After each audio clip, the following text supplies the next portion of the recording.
Welcome, listeners of WHFB AM 1060 and WIMS AM 1420, as we launch another edition of the Green Radio Network. Here on the Green Radio Network, we'll bring you a variety of green topics and the latest information on green technology and transportation. This program features environmental leaders throughout northern Indiana and the entire nation.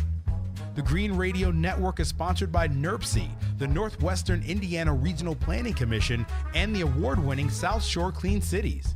Both entities are leaders in the environmental industry and work together to bring cleaner air and more sustainable living to northern Indiana.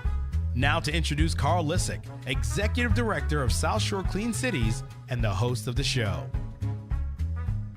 Well, thank you for that introduction. And today our guest is Miss Nicole Barker. She's the Director of Capital Investment and Implementation for the South Shore Line, or NICTD, better known. Welcome to the show.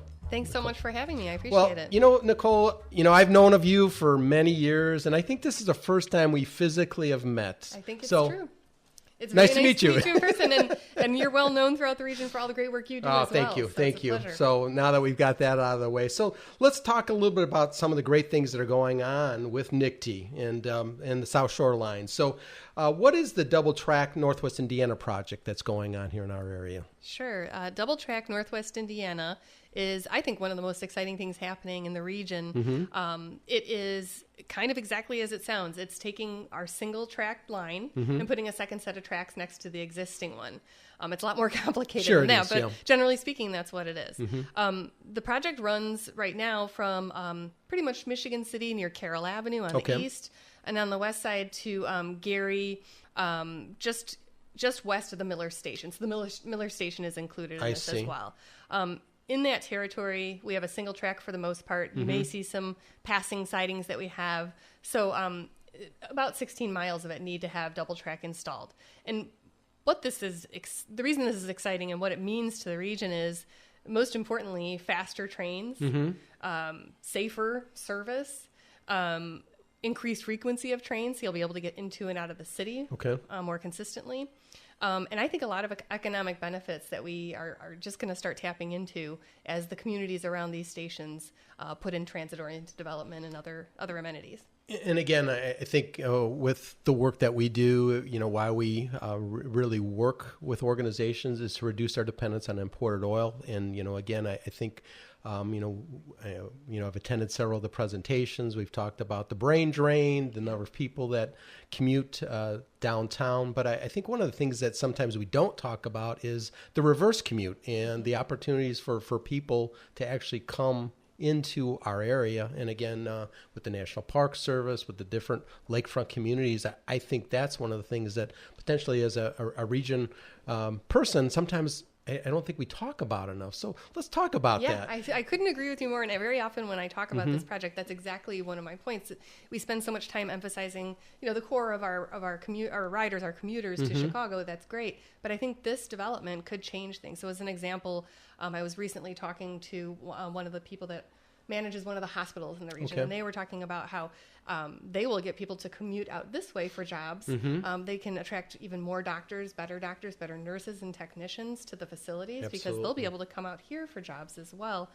In addition, I grew up in the Chicago area, and when I lived in downtown Chicago, I regularly wanted to get out to the Indiana Dunes for the reasons you explained, to go hang out at the beach, take some hikes at the trails, and enjoy the area. And now I think one of the cool things about Double Track is most of the stations will be converted to high-level platforms, much like we have at the Dune Park Station. Sure. So people with bicycles and strollers with kids and will be able to much more easily get on and off every train and explore the local towns, which hasn't been possible lately. So that is so true. And again, I think, as we talk about those benefits, it's not just the economic development benefits. It's not the jobs that are going to be created from this, but I think the air quality benefits are something, again, that we don't talk a lot about is the health benefits of taking vehicles off the road. So, we're really excited about this. But I think, so where do we stand on this project as of today? As of today, we're in the phase that's called project development. Okay. The project is In the Capital Investment Grant Program, which is under the Federal Transit Administration, our ultimate goal is to get half of the funds from this federal pot of money if we pass their rating process later this fall. And then we have come up with matching opportunities for the local required match of 50%. And Mike Nolan, the head of the railroad, has been doing great things along with State House legislators to make that into a reality. The RDA, the cooperation of local communities, has been essential to the effort. So right now we are scrambling to get the National Environmental Policy Act part of the process done. You know, I come from an environmental background, and so we're looking at everything from the wetlands. We are looking at threatened and endangered species. We're looking at environmental justice, the communities that we're going through, noise, vibration, all of these things that all collectively impact not just the environment, but our communities as a whole, and determining what are our effects and how are we going to mitigate them. So that project, that environmental process will be complete this fall as well. Wonderful. This fall is a really big moment for us. We'll turn our project in for our rating to the Federal Transit Administration, and probably around November, they're going to either give us a thumbs up or a thumbs down. If we get a thumbs up, we get locked in with our financial commitment. So the cost of the project's kind of set at that point. And that's why our engineers are working really hard to get a realistic cost estimate as we move forward. So if we get a thumbs up, we will hopefully then be in the president's budget in early 2018. And if that's all a go, we're rolling full steam ahead, no pun intended. Wow, no, that's exciting. And I think, again, just being from the area, and I think a lot of times, people lump the activities that are going on with these two projects together. And let's talk about the next project and where that stands. Okay, Westlake Corridor Project is the other major project. And just stepping back for a minute, the South Shoreline Railroad started running in 1908. Wow. Right, so we've been around a long time. I kind of say we're part of the heartbeat of this community. and aside from major improvements made when Insull owned the railroad, these two projects are the biggest things that we've really ever done in our lifetime. So it's an exciting moment in time. Westlake is our new railroad. It's our new extension that we're planning. It would go basically straight south from Hammond down to the Munster-Dyer border. And that project it's about 9 miles. It would include 4 total stations under the preferred alternative, which would include a new station for Hammond.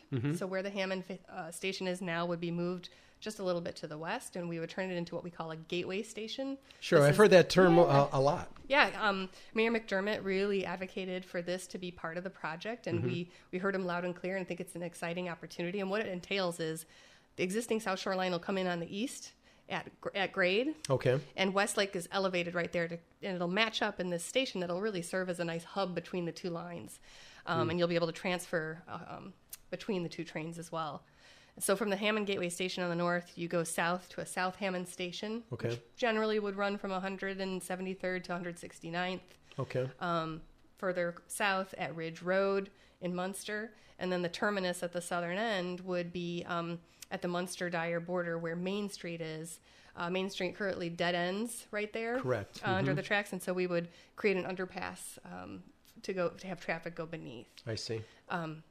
Nearby, there's an Amtrak station in Dyer. A lot of people ask us about that. That's beautiful, yeah. Yep. So we just met with Amtrak, and we're designing our station there, which is so close to theirs, to not preclude the opportunity for us to collaborate on a cross-platform transfer there as well. So we want to see this, our two lines, double track will strengthen our existing line. Westlake will be the new line, but we also are mindful, much like you think about, what is the broader context? How can we create better public transportation connectivity throughout the state and beyond? Again, it's just so exciting. And I think, what we like to talk about is positive things here on the Green Radio Network and what this means for our area. So let's talk about 20 years from now. What will this look like? What will Northwest Indiana look like? Gosh, that's a great question. I think it's exciting to think about. And the first thing I think about is my nephews and my nieces and their children. Right. How are people going to enjoy this region in the future? And I think first and foremost, I see people staying here. I see the reversal of direction of this brain drain problem that we talk about so often. Because if people can get to downtown Chicago and across the region and from Chicago to here fast and efficiently and safely, it's a game changer for this area. I feel like there would be so much development, hopefully in a green way and not just a lot of sprawl. Correct. That is higher density around the stations, people with more mixed uses of living options, from good apartments to condos. A lot more walkability. I think that's something that's missing here. Again, I think we're hearing more. That's what our area wants. Yes.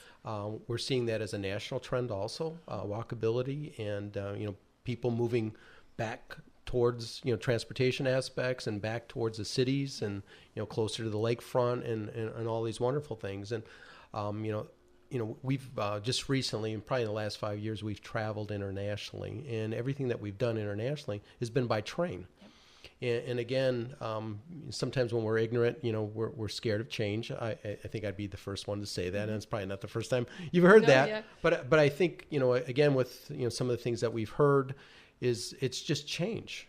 And what I saw was the change that I saw of me, accessibility for these trains and the ability to travel. And it wasn't just across states; it was across countries, obviously, but it was wonderful. And it was, if everybody that's on our listening areas had that experience, going down our major interstates, and it's troublesome. Sometimes it's very, a lot of unexpected delays that are when you're driving to and from the city of Chicago or coming back towards Indiana. And so I'm really excited about all this and what it means for opportunities. And a lot of the opportunities potentially we haven't even fathomed yet. We haven't even discussed.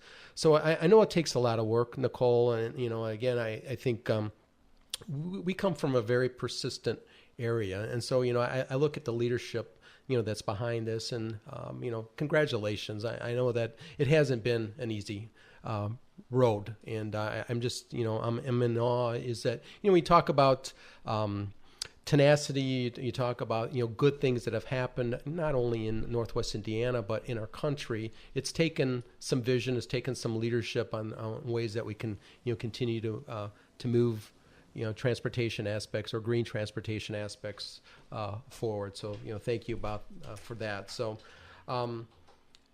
you were talking about the National Environmental Policy Act, and again, those are long terminologies, and we've been involved with different federal funding for different programs and stuff that we've been associated with, and the NEPA process and how long it takes. And sometimes how it's confused. So how are we coordinating all this stuff? I know there's a lot on your plate. There's a lot on everybody's plate that's involved with this. So just, it's very complex. And I know it's not a one-sentence answer, but could you maybe just kind of overview just a little bit how complex this initiative really is for our area? It's not that, hey, I came up with this idea or someone came up with this idea. This is something that's been talked about for many years. And, it takes a lot of coordination, not only with, federal government, with our state governments and with our local governments. So, yeah, it does. I feel like the stars have aligned quite a bit to make these projects a reality. And one of those people that's making it happen is my boss, Mike Noland, the head of the railroad, has brought a whole fresh perspective and a great deal of energy behind making this happen. Not to sound too corny, but honestly, I've been here about 9 months with the South Shore Line, and I came on board for these two projects because I believe in public transportation, and I think they're going to transform the region. The amount of work behind the scenes to get us through this entire process, not just the environmental process under NEPA, is unbelievable. So you take my coworker, Chris Beck. He's the civil engineer for both projects in-house, and he's an exceptional engineer, and he is actually in the office right now going over hundreds of pages of track plans, everything from every signal to every piece of track to every bridge and how it's constructed. And, we also have to work with partners at Metra because we're on their trackage as we head into the city. So coordinating that, running models to make sure we're not disrupting other service that runs on the same tracks. Working with South Shore Freight, the freight carrier that runs along our line. It's a private company, but they've been really wonderful to work with because they understand the greater benefit to their operational success as well. So you take the engineering piece, and it's complicated and a bit overwhelming in and of itself, how to design this. Our consultant team is HDR Engineering. We have a wonderful team of experts working on this that have worked on similar projects across the country and beyond. And we really trust in them to give us the best advice for decision making.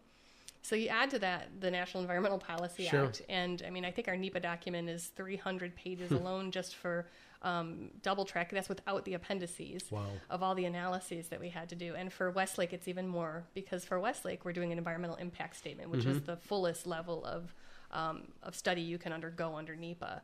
That has thousands and thousands of pages to go through. So we have to collect a range of information, like I said, everything from what birds are nesting in the area, what wetlands exist. We have to work with the Army Corps of Engineers, the Department of Natural Resources, the U.S. EPA. It goes on and on and on. All the environmental agencies are involved and will touch these projects. And then add to that, the community outreach. We've been really hard at work trying to come give presentations to whomever would like us to talk to them. We've been hosting open houses and other meetings. It's really important to us as a railroad that people understand what's going to be happening around them. And so one of my asks for you and for your listeners is to please get in touch with me. And how would they do that? They can get in touch with us by my email is Nicole, Nicole, .Barker, Barker, at NICTD.com, which is spelled NICTD.com. And my phone number is 219-926-5744, extension 313. Well, you're listening to the Green Radio Network here on AM 1420, WIMS Radio, and AM 1060, WHFB. I'm your host, Carl Lisek. We'll be right back with Miss Nicole Barker of the South Shore Line Capital Investment and Implementation Program right after this. You're listening to the Green Radio Network on AM 1420, WIMS Radio, and AM 1060, WHFB. This is Carl Lisek. We'll be right back after this message. There's nothing more important than spending time outdoors with your family. That's why it's so important to do whatever you can to keep our air clean. It's good for the environment and good for the health of your friends and family. Take a closer look at how poor quality is affecting our community. Across the 3 counties of Northwest Indiana, recent studies from the American Lung Association show that 9% of adults suffer from asthma, 4% live with chronic bronchitis, 38% have a form of cardiovascular disease, and 10% of the children in Lake and LaPorte counties struggle with pediatric asthma. Now, the number of adults with asthma is nearly that of adults with diabetes. Consider how diabetics make adjustments to their diet in order to be as healthy as possible. Everyone can make adjustments to improve air quality and the quality of life for those who live with asthma and other lung diseases. Northwest Indiana, clean air, think green, breathe easy. A message from NIRPC. Thank you again for joining us on AM 1420, WIMS Radio, and AM 1060, WHFB, on this edition of the Green Radio Network. Welcome back to the Green Radio Network here on AM 1420, WIMS Radio, and AM 1060, WHFB. I'm Carl Lisek of South Shore Clean Cities, here to bring you the latest information on green projects and topics across the nation. Our guest today is Ms. Nicole Barker. She's Director of Capital Investment and Implementation for the South Shore Line, or NICTD. Nicole, as we were talking about updates on the projects, why don't you talk a little bit more about some of the things that with the double tracking, how it's going to look for potentially our communities. Yep, absolutely. I think the two biggest areas of change that we're going to see are in Gary, in the Miller neighborhood, and in Michigan City. In Gary, if you're familiar with where Lake Street runs north and south towards Lake Michigan, and 12 and 20, if you're familiar with that area, we're basically going to take, in partnership with INDOT, where 12 and 20 connect and move that connection east of Lake Street. Okay. So if you know where that, there's a pancake house with a pink sign on 12 that, on 20, excuse me, just to the east of that, there will be a north-south connector. So if you're coming westbound on 12, you'll head south right there to connect with 20, and there will be a signalized intersection. And what that'll do is basically open up where 12 exists right now for us to create a bigger station, high-level boarding platforms, as I mentioned before. And then the city of Gary has a great interest in doing a lot of transit-oriented development in that area. So it opens up that landscape, and then we would reconnect. 20 would essentially continue west as it does. Wow. Yeah. And it's a big change for Gary. It is a big change, yeah. And again, when you talk about some of the construction and just some of the times that I've been stuck in that area, I think that's huge for delays. So in regards to time frames and things moving forward, what are some of the key target dates that we as Northern Indiana folks should really be aware of, and ways that we can help support this project, things that we should really be aware of in regards to like some of the key dates? Yep. I think for both projects, one of the most important things folks can do is contact their state legislators and their federal legislators and let them know that this project, both of these projects matter to them. All of our elected officials are working hard to make sure this project's a reality. Governor Holcomb, in fact, has this as one of his top 5 most important infrastructure projects for his administration, and we're deeply appreciative of that. So talk to your elected officials. In a nutshell, the most important timelines are, if we get thumbs up project ratings this fall, both projects will go into the Federal Transit Administration for that rating. We'd find out at the end of this year if we're going ahead. Then we wait for the president's budget to hopefully include these projects.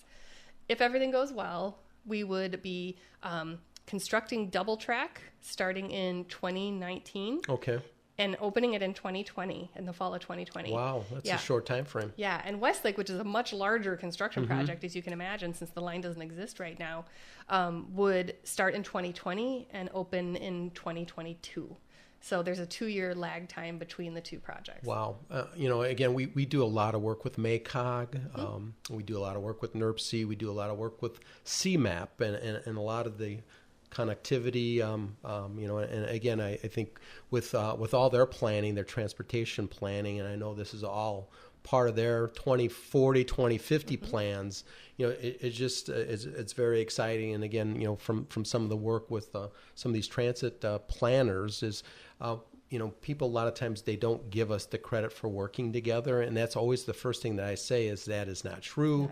That we are working very well across, not only in northern Indiana but across the state lines into Illinois, and very excited about celebrating some of the successes and some of the conversations that have occurred from this project. And it is exciting. Is it change? Absolutely, it's change. But in regards to some of the things that have happened here with loss of jobs and different things, I think it is one of those opportunities that for my grandkids and potential great grandkids, what it's going to mean to their future as they come to our area. So any closing thoughts as we close out our program here, Nicole?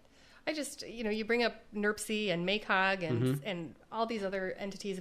I agree. I mean, we have been working, NIRPC's been phenomenally amazing. Seeing Mayor Buttigieg out in South Bend talk about the importance of double track. I've never seen the region come together like they are behind these projects. And it makes you feel inspired to stay here and feel part of the community. It is change. Some of it's going to be tough. But I look forward to the positive impacts both projects will have on the community. And we look forward to having you back on the show, in future months, because I know there's going to be so much to talk about. And again, thank you for the great work that you're doing. And again, I think, unless someone is not reading the newspapers and not been involved with any type of media, for updates on the projects, I think, again, with people potentially wanting to reach out to you. And again, I think a lot of times there's a lot of negativity that is being reported and not the positive things. And again, that's why I say is that, we're really excited to report the positive things that are going on with this project because, our belief is that this is a very positive project, not only today, but for tomorrow. So, congratulations and please pass this on. And that will do it for today's edition of the Green Radio Network. I'm your host, Carl Lisek. Thanks again to our guest, South Shore Line's Director of Capital Investment and Implementation, Ms. Nicole Barker. And be sure to join us again on AM 1420 WIMS Radio and AM 1060 WHFB for the next edition of the Green Radio Network. And visit us online at southshorecleancities.org. Please remember, it's never too late to begin your environmental legacy. Thank you, everybody.